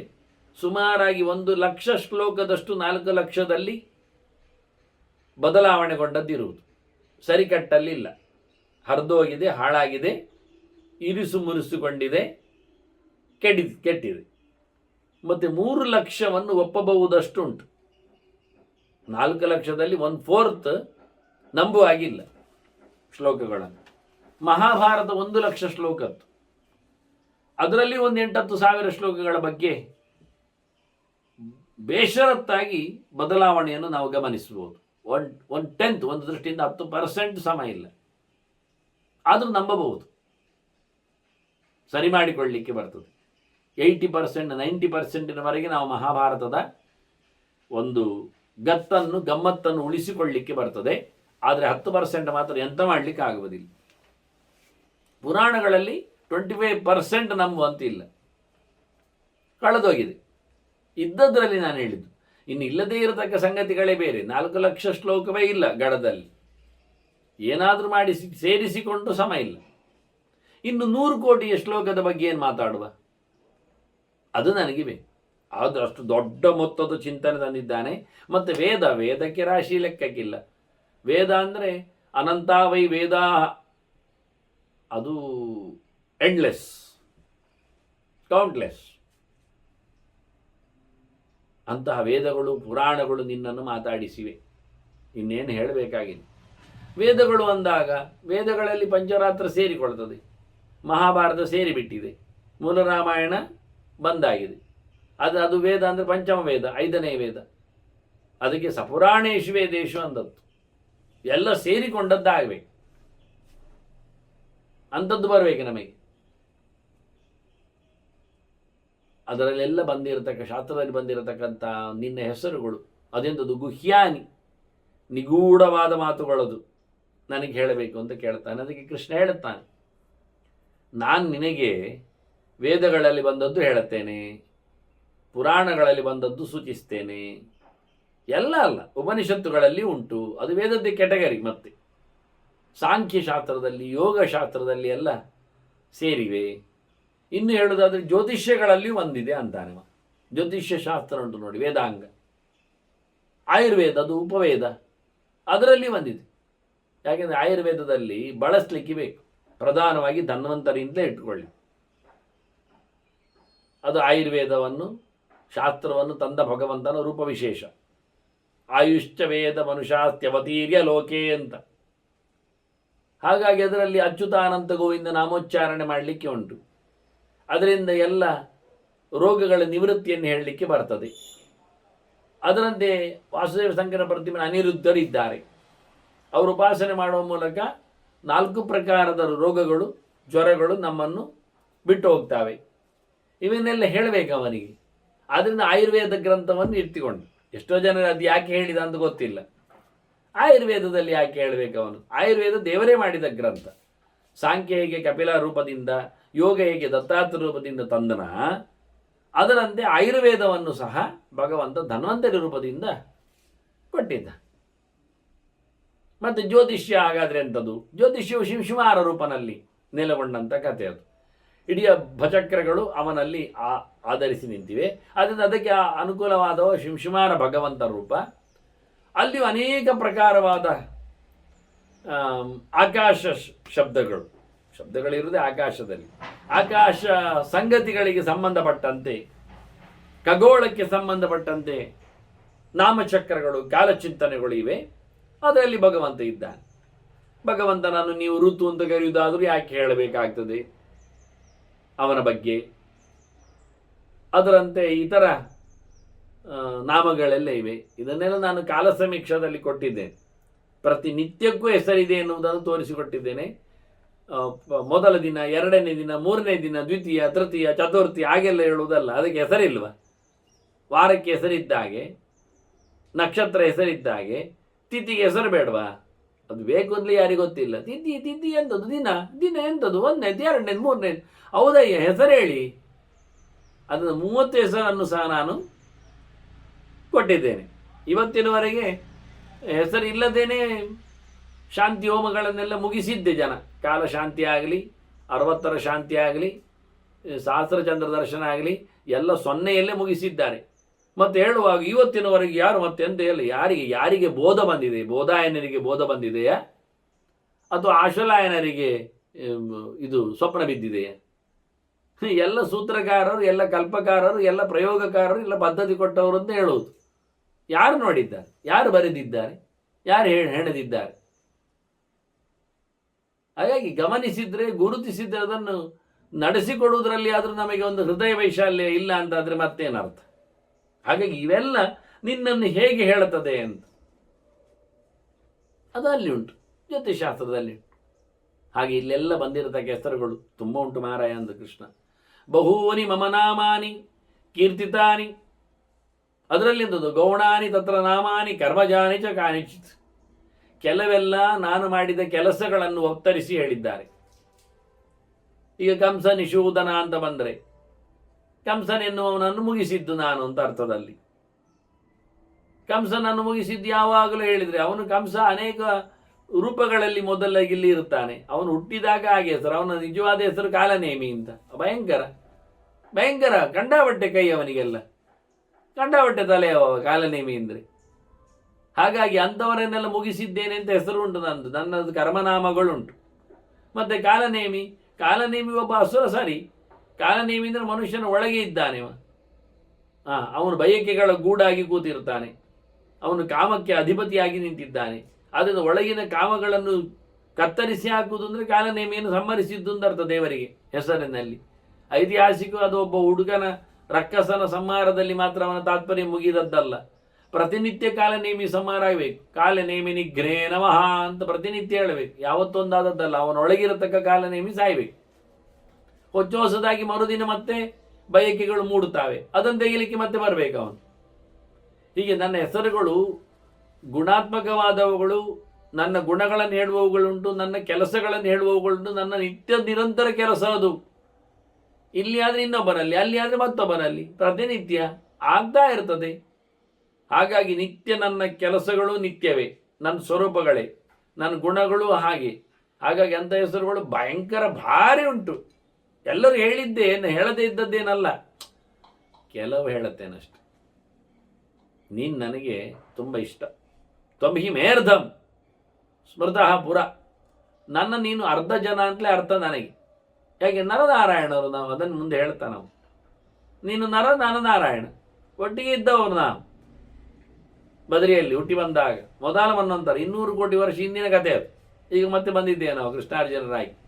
ಹಾಗಾಗಿ ಹೇಳುತ್ತೇನೆ, ನಿನಗೆ ತಿಳಿಸ್ತೇನೆ ವಾಸ್ತವವಾಗಿ ದೇವರು ಅಂದರೆ ಏನು ತಿಳ್ಕೊಂಡು, ಅವನ ಕರ್ಮಗಳ ಬಗ್ಗೆ, ಅವನ ಲೀಲೆಗಳ ಬಗ್ಗೆ, ಅವನ ಗುಣಗಳ ಬಗ್ಗೆ. ಆ ಭಗವಂತ ಭಯಂಕರ ಅಂದರೆ ಎಲ್ಲ ಮಾತುಗಳಲ್ಲಿ ಹೇಳಲ್ಪಡುವನು. ನಮೋತಿ ಯಶಸ್ಸೇ ಅತಿ ಯಶಸ್, ಯಶೋ ಯಾನಾತ್ ಅಂತ ಅರ್ಥ. ಎಲ್ಲ ಶಬ್ದಗಳಿಂದ ಊರು ತುಂಬ ಯಾರು ಪ್ರಚಾರದಲ್ಲಿದ್ದಾನೆ, ಎಲ್ಲ ಶಬ್ದಗಳಿಂದ ಎಲ್ಲ ಶಾಸ್ತ್ರಗಳಲ್ಲಿ ಯಾರು ಹೇಳಲ್ಪಡ್ತಾನೆ, ಸರ್ವಶಬ್ದ ವಾಚ್ಯನು ಅಂತ ಅರ್ಥ ಭಗವಂತ ಅಂದರೆ. ಯಾವ ಹೆಸರುಗಳು ಅವನನ್ನು ಹೇಳದೇ ಇಲ್ಲವೇ ಇಲ್ಲ. ಎಲ್ಲ ಪದಗಳು ಭಗವಂತನ ನಾಮಗಳೇ, ಅಷ್ಟು ಅವನು ಫೇಮಸ್. ಅಂತ ದೇವರಿಗೆ ನಮಸ್ಕಾರ ಅಂತಾನೆ. ನಮೋತಿ ಯಶಸ್ಸೇ ತಸ್ಮೈ ದೇವಾನಾಂ ಪರಮಾತ್ಮನೇ. ಎಲ್ಲದಕ್ಕೂ ಮಂಗಳಾಚರಣೆ, ಮಂಗಳಾಚರಣೆಗಿಂತ ಪೀಠಿಗೆ, ಪೀಠಿಗೆಗಿಂತ ಅವತರಣಿಕೆ, ಅವತರಣಿಕೆಯಲ್ಲಿ ಪ್ರಾರಂಭಿಕವಾಗಿ ಅವನ ಪರಿಚಯ. ಯಾರು ದೇವರೊಂದು ಗೊತ್ತಿಲ್ಲದೆ ಅವನ ನಾಮಗಳನ್ನು ಹೇಳುವುದೇನು, ಅವನ ಪರಿಚಯ ಆಗದೆ ಅವನ ಹೆಗ್ಗಳಿಕೆಯನ್ನು ಹೇಳುವುದು ಹೇಗೆ? ಅದರಿಂದ ಸರ್ವತ್ರ ಸರ್ವಶಬ್ದ ವಾಚ್ಯನಾದ ಭಗವಂತ ಎಲ್ಲರಿಗಿಂತಲೂ ಮಿಗಿಲಾದವ, ಅತ್ಯಂತ ಎತ್ತರದವ, ಎಲ್ಲರೊಳಗೆ ಇರುವವ, ಅವನು ಎಲ್ಲರಿಗೂ ಅಧಿಪತಿಯಾಗಿ ನಿಂತಿದ್ದಾನೆ. ಅವನನ್ನು ನಾವು ನಾರಾಯಣ ಅಂತ ಕರಿತೇವೆ. ನಾರಾಯಣಾಯ ವಿಶ್ವಾಯ ನಿರ್ಗುಣಾಯ ಗುಣಾತ್ಮನೇ. ಮತ್ತೆ ಅವನು ನೀನು ಹೇಳಿದಾಗೆ, ನಾನು ಹೇಳಿದಾಗೆ ಅವನಿಗೆ ಗುಣ ಉಂಟು ಅಂತ ಹೆಸರು ಹೇಳ್ತೇನೆ ಅಂತ ಹೇಳಿದೆ, ಅವನು ನಿರ್ಗುಣ ಮತ್ತೆ ಅಲ್ಲ. ಇದು ಸಮಸ್ಯೆ ಆಯ್ತಲ್ಲ ಮಾರೇರೆ. ಹೌದು, ನಿರ್ಗುಣ ಅಂದರೆ ನಿನ್ನದು ಉಂಟಲ್ಲ ಊರಿನಲ್ಲಿ ಇರುವಂಥ ಗುಣ, ಅದು ಅವನಲ್ಲಿ ಇಲ್ಲ. ಊರಿನಲ್ಲಿ ಎಂಥದ್ದುಂಟು? ಊರಿನಲ್ಲೆಲ್ಲ ಮೋಸ ಮಾಡುವುದೆಲ್ಲ ಉಂಟಲ್ಲ, ಮತ್ತೆ ಹಾಗೆ ಬಿದ್ದುಕೊಳ್ಳುವುದೆಲ್ಲ ಉಂಟಲ್ಲ, ಮತ್ತೆ ಹಾಗೆ ನಾನೇ ಅಂತ ಹೇಳಿಕೊಂಡೆಲ್ಲ ಮೆರೆಯುವುದೆಲ್ಲ ಉಂಟಲ್ಲ, ಅದಲ್ಲೆಲ್ಲ ಅವನಲ್ಲಿ. ಅದೆಂಥದ್ದು ಕತೆ ಹೇಳಿದತೆ?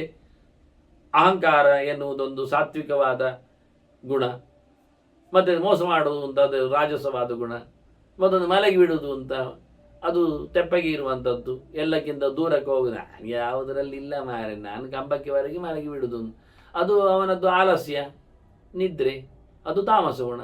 ಹೀಗೆ ಸತ್ವರಜಸ್ಸು ತಮಸ್ಸು ಎನ್ನತಕ್ಕ ಪ್ರಾಕೃತವಾದ 3 ಗುಣಗಳು ದೇವರಲ್ಲಿ ಇಲ್ಲ. ಅದೊಂದು ಗ್ಯಾರಂಟಿ. ಮೊದಲಿಗೆ 3 ಗುಣ ಇಲ್ಲ ಹೇಳಿಯೇ ನಾವು ಎಲ್ಲ ಗುಣ ಉಂಟು ಹೇಳುದು. ಬೇಕೆ ಹೇಗೆ ನಿಮಗೆ ಎಲ್ಲ ಗುಣ ಉಂಟು ಹೇಳಿದ ತಕ್ಷಣ 3 ಮೊದಲು ಕೂಡಿಸಿ ಆಗಿರ್ತದೆ ನೀವು ರಮಕ್ಕ, 1 1 2 ಅಂತ. ಅದಕ್ಕೆ ಮೊದಲು ಕೃಷ್ಣ ಹೇಳ್ತಾನೆ, ನಾರಾಯಣಾಯ ವಿಶ್ವಾಯ ನಿರ್ಗುಣಾಯ ಗುಣಾತ್ಮನೇ. ನಿಶ್ಚಯವಾದನು ದೇವರಲ್ಲಿ 3 ಗುಣ ಇಲ್ಲ. 3 ಗುಣದಲ್ಲಿ ದೇವರು ಸೇರುವುದಿಲ್ಲ. 3 ಪ್ರಕಾರದ ಗುಣದ ವಿಕಾರಕ್ಕೆ ದೇವರು ಬದ್ಧನಾಗಿರುವುದಿಲ್ಲ. ಉಳಿದವರು ಏನಾದರೂ ಆಗಲಿ, ಅದು ಜೀವರಲ್ಲಿರುವುದು. ಜೀವರಲ್ಲಿದ್ದ 3 ದೇವರಲ್ಲಿಲ್ಲ, ದೇವರಲ್ಲಿದ್ದಾರು ಜೀವರಲ್ಲಿಲ್ಲ. ಅದೇ ದೇವರಲ್ಲಿ ಯಾರುಂಟು? ಅದಕ್ಕೆ ದೇವರನ್ನು ದೇವರು ಕರೀದು ನಾವು ಭಗವಂತ ಅಂತ ಕರಿ. ಭಗವಂತ ಅಂದರೆ ಎಂಥದ್ದು? ಜ್ಞಾನಶಕ್ತಿ ಬಲೈಶ್ವರ್ಯ ವೀರ್ಯ ತೇಜಾನ್ ಶೇಷತಃ ಭಗವತ್ ಶಬ್ದವಾಚ್ಯಾನಿ. ಇದನ್ನು ಭಗ ಅಂತ ಶಬ್ದದಲ್ಲಿ ಕರೀತಾರೆ. ಈ 6 ಜೀವರಲ್ಲಿ ಇಲ್ಲ, ಈ 3 ದೇವರಲ್ಲಿ ಇಲ್ಲ. ಆದ್ದರಿಂದ ದೇವ ಬೇರೆ ಜೀವ ಬೇರೆ ಯಾಕೆ ಅಂದರೆ 3 6 ನೋಡಿಕೊಂಡಿರು ಅಷ್ಟೇ. ಹಾಗಾಗಿ ನಿರ್ಗುಣಾಯ ಗುಣಾತ್ಮನೆ, ಅವನಿಗೆ 6 ಗುಣ ಇದೆ. ಐಶ್ವರ್ಯಸ್ಯ ಸಮಗ್ರಸ್ಯ ವೀರ್ಯಸ್ಯ ಯಶಸ್ಸಃ ಶ್ರಿಯ ಜ್ಞಾನ ವೈರಾಗ್ಯಯೋಶ್ಚೈವ ಷಣ್ಣಾಂ ಭಗ ಇತಿಂಗನ ಅಂತ. ಐಶ್ವರ್ಯ ವೈರಾಗ್ಯ ಯಶೋ ವಿಬೋಧ ವೀರ್ಯ ಶ್ರಿಯ ಪೂರ್ಣಮಹಂ ಪ್ರಪದ್ಯೆ. ಎಷ್ಟು ಕಡೆಯಲ್ಲಿ ಉಂಟು ಎಲ್ಲ ಹೇಳಲಿಕ್ಕೆ. ಇದೆಲ್ಲ ಪುರಾಣಗಳಲ್ಲಿ ಹೇಳುವಂಥ ಮಾತುಗಳು. ವಿಷ್ಣು ಪುರಾಣ ಹೇಳುತ್ತದೆ, ಭಾಗವತ ತಿಳಿಸ್ತದೆ ಭಗವಂತನನ್ನು, ಆರಿದ್ದವನನ್ನು. ಆದರೆ ಗುಣಸ್ವರೂಪನು, ಆದರೆ ಗುಣ ಇಲ್ಲದವನು. ಅಂದರೆ ಗುಣ ಅಂದರೆ ಏನರ್ಥ? ಈಗ ಗುಣ ಅಂದರೆ ಕ್ವಾಲಿಟಿ, ಇಷ್ಟೇ ಅರ್ಥ. ಗುಡ್ ಕ್ವಾಲಿಟೀಸ್, ಬ್ಯಾಡ್ ಕ್ವಾಲಿಟೀಸ್, ಹೀಗೆ ಅರ್ಥ ಮಾಡಿದಾಗ ದೇವರಲ್ಲಿ ಬ್ಯಾಡ್ ಕ್ವಾಲಿಟೀಸ್ ಇಲ್ಲ, ಗುಡ್ ಕ್ವಾಲಿಟೀಸ್ ಓನ್ಲಿ ಅಂತ. ಅದರಿಂದ ಗುಣ ಶಬ್ದಕ್ಕೆ ಒಳ್ಳೆಯದು ಅಂತ ಅರ್ಥ ಮಾಡಬೇಡಿ. ಗುಣ ಅಂದರೆ ಜಸ್ಟ್ ಫೀಚರ್ಸ್ ಅನ್ನುವ ಅರ್ಥದಲ್ಲಿ ಮಾಡಿಕೊಂಡ್ರೆ ಅದರಲ್ಲಿ 2 ಪ್ರಕಾರ ಗುಣ ಉಂಟು, ಲಕ್ಷಣ 2 ಉಂಟು. ಹಾಗಾಗಿ ಗುಣ ದೋಷ ಶಬ್ದವನ್ನು ಪ್ರಯೋಗ ಮಾಡಿ ದೋಷ ವಿರುದ್ಧವಾದದ್ದು ಗುಣ, ಗುಣ ವಿರುದ್ಧವಾದದ್ದು ದೋಷ ಅಂತ ಹೇಳಿ ಬ್ಯಾಡ್ ಬೆಸ್ಟ್ ಅಂತ ಬ್ಯಾಡ್ ಗುಡ್ ಅಂತ ಹೇಳೋದಕ್ಕಿಂತ, ಆದ್ರಿಂದ ಇಲ್ಲಿ ಹೇಳುವಾಗ ಜನರಿಗೆ ಕನ್ಫ್ಯೂಸ್ ಆದದ್ದು ಹೀಗೆ ಶಬ್ದಗಳ ಪ್ರಯೋಗದಲ್ಲಿ. ನಿರ್ಗುಣ ಅಂದರೆ ಗುಣವೇ ಇಲ್ಲ ಅಂತ ಹೇಳಿದ್ರಿಂದ ಗುಣ ಅಂದರೆ ಗುಡ್ ಕ್ವಾಲಿಟೀಸ್ ಅಂತ ಅರ್ಥ ಮಾಡಿಕೊಂಡವರು ತಲೆ ಬಿಸಿ ಮಾಡಿ. ಗುಣ ಅಂದರೆ ಫೀಚರ್ಸ್ ಜಸ್ಟ್ ಅವನ ಬಗ್ಗೆ ಹೇಳಲಿಕ್ಕೆ ಹೊರಟದ್ದು, ಅದೇ ಇಲ್ಲ. ಹಾಗಾಗಿ ನಾವು ಕೆಲವರಿಗೆ ಹೇಳ್ತೇವಲ್ಲ, ಅವರಿಗೆ ಆ ಗುಣವೇ ಇಲ್ಲ, ಆ ಗುಣ ಇಲ್ಲ ತಕ್ಷಣ ಅವರು ಹಾಳು ಅಂತ ಅರ್ಥವ. ಆ ಗುಣ ಯಾವುದು? ಚಾಡಿ ಹೇಳುವ ಗುಣ ಇಲ್ಲ ಅಂತೇವೆ ನೋಡಿ. ಚಾಡಿ ಹೇಳುವ ದೋಷ ಶಬ್ದ ಹಾಕೋದು ಇಲ್ಲ ಯಾಕುವಾಗ ಅವರಿಗೆ ಚಾಡಿ ಹೇಳುವ ಗುಣ ಎಲ್ಲ ಇಲ್ಲೇ ಇಲ್ಲ ಅವ್ರದ್ದು. ಅವರು ಸೀದಾ ಅವರ ವಿಷಯ ಅವರಾಯಿತು ನೋಡಿ. ಈಗ ಅರ್ಥ ಆಯ್ತಲ್ಲ ನಿಮಗೆ? ಹೀಗೆ ಇಂಥ ಪದಗಳೆಲ್ಲ ಉಂಟು. ಅವರು ಸುಳ್ಳು ಹೇಳುವ ಮಂದಿಯೇ ಅಲ್ಲ, ಅವರು ಸುಳ್ಳು ಹೇಳುವ ಗುಣ ಅವರಲ್ಲಿ ಇಲ್ಲ. ಅದು ಗುಣ ಅಂತ ಶಬ್ದದಲ್ಲಿ ಪ್ರಯೋಗ ಮಾಡಿದ್ವಿ. ಅದು ಕ್ಲಾರಿಟಿ. ಎಂತ ಮಾಡಿದ್ರು ಸತ್ಯ ಹೇಳಿದ್ರು ಎಂಥ ಪ್ರಸಂಗದಲ್ಲಿ. ನನಗೆ ಎಷ್ಟೋ ಜನ ವಕೀಲರು ಹೇಳಿದ್ದಾರೆ, ಹಾಗೆ ಒಂದು ಹೇಳಿಬಿಡಿ, ಈಗ ಒಂದು ಹೇಳಿ, ನಾನು ಹೇಳಿದ್ದೆ, ಅದೆಲ್ಲ ಆಗುವುದಿಲ್ಲ. ಸತ್ಯವಲ್ಲ ಅದು, ಇನ್ನೇನನ್ನು ನಾನು ಹೇಳಲಿಕ್ಕೆ ಬರುವುದಿಲ್ಲ. ಅವ್ರು ಹೇಳ್ತಾರೆ, ನಾವು ನಮ್ಮ ಕ್ಲೈಂಟನ್ನು ಗಮ್ಮತ್ತು ಮಾಡಿಸ್ವಿ, ಎಂತ ಬೇಡ, ಎಂಥದ್ದು ಬೇಡ, ಹೇಗೆ ಏನು ಬೇಡ, ವಿಷಯ ಎಷ್ಟು ಉಂಟೋ ಅಷ್ಟೇ ನನ್ನಿಂದ ಆಗುವಂಥದ್ದು, ಅದರ ಆಚೆಗೆ ಇಲ್ಲ. ಯಾವುದೇ ಉಪಕಾರಕ್ಕೋಸ್ಕರ, ಯಾವುದೇ ಬಚಾವಿಗೋಸ್ಕರವೂ ನಾ ಅಲ್ಲ ಸಲ್ಲದ್ದನ್ನು ಹೇಳಲಿಕ್ಕೆ ಬರೋದಿಲ್ಲ. ಇದ್ದದ್ದಿಷ್ಟೇ, ಇದರಿಂದ ಏನು ಬಡಿಲಿಕ್ಕೆ ಮಾಡುತ್ತೆ ಅದನ್ನು ಮಾಡಿ. ಕೊನೆಯವರೆಗೂ ನನ್ನ ಸತ್ಯದಲ್ಲೇ ನಾನು ಬದುಕಿತ್ತು. ಎಷ್ಟು ಸುಳ್ಳು ಆರೋಪಗಳಿಗೂ ಒಂದನ್ನು ಸುಳ್ಳು ಹೇಳಿ ಅದನ್ನು ಹೊಡೆದು, ಅವ್ರು ಹೇಳ್ತಾರೆ, ಮುಳ್ಳಿನಿಂದಲೇ ಚುಚ್ಚಬೇಕು, ಸುಳ್ಳನ್ನು ಸುಳ್ಳಿನಿಂದಲೇ ಹೊಡೆಯಬೇಕು. ಏನಾಗುವುದಿಲ್ಲ. 1000 ಸುಳ್ಳನ್ನು ನಾನು ಒಂದು ಸತ್ಯದಿಂದ ಹೊಡೆದು ತೋರಿಸ್ತೇನೆ. ದೇವರ ಸತ್ಯ ಮುಗಿಯಿತು. ಹಾಗೆ ಬಹಳ ಚಂದವಾಗಿ ಗುಣ ಶಬ್ದಕ್ಕೆ ಚಂದವಾದ ಅರ್ಥ ಮಾಡಿಕೊಂಡಾಗ ನಿರ್ಗುಣಾಯ ಗುಣಾತ್ಮನೇ, ದೇವರನ್ನು ನಿರ್ಗುಣ ಅಂತ ಹೇಳಿದ್ದು ಶಾಸ್ತ್ರ ಇಷ್ಟೇ ಅರ್ಥದಲ್ಲಿ ಹೊರತು ಎಂಥದೂ ಇಲ್ಲ ಅಂತ ಹೇಳಿ ಅರ್ಥವೇ ಇಲ್ಲ. ಎಂಥದೂ ಇಲ್ಲ ಹೇಳಲಿಕ್ಕೆ ಆಗುವುದೇ ಇಲ್ಲ ರೀ. ದೇವರು ಅಂತ ನೀವು ಹೇಳಿದ್ದಂತ ನಿರ್ಗುಣ ಅಂತ ಹೇಳೋದು ಹೇಗೆ? ಯಾಕೆ? ದೇವರು ಎನ್ನುವುದೊಂದು ಹೇಳಲಿಕ್ಕೆ ಬಂತಲ್ಲ, ದೇವತ್ವ ಎನ್ನುವುದೊಂದು ಧರ್ಮ ಬಂತಲ್ಲ, ಸುಪ್ರೀಂ ಎನ್ನುವ ಒಂದು ಕ್ವಾಲಿಟಿ ಆಯ್ತಲ್ಲ, ಎಲ್ಲರಿಗಿಂತ ಬೇರೆ ಅಂತ ಅರ್ಥ ಆಗಿ ಹೋಯ್ತಲ್ಲ. ನಾನಲ್ಲ ದೇವರು ಆಗ್ಬೋದು ಅಂತ ಹೇಳಿಕೊಳ್ಳಿ, ಅದು ಕಪ್ಪೋಣಿ ಕೂಡ ಆಯಿತು. ಕೈಯ ಗಂಟಿಗೆ ಬೆಲ್ಲ ಅಂಟಿಸಿಡೋದು. ಈಗ ಸಿಗ್ತದೆ, ತಿನ್ಲಿಕ್ಕೆ ಆಗ್ತದೆ, ನಿನಗೆ ಯಾವತ್ತಾಗ್ತದೆ, ಇನ್ಯಾವರಿಗಾದರೂ ಒರೆಸಿ ತಿನ್ನಬೇಕಷ್ಟೇ ಹೊರತು ಮತ್ತೇನಲ್ಲ. ಹೀಗಾಗಿ ಬಹಳ ಚಂದವಾಗಿ ಭಗವಂತ ತನ್ನ ಗುಣಚಿಂತನೆಯನ್ನು ಮುಂದೆ ಮಾಡಲಿಕ್ಕಿದ್ದಾನೆ.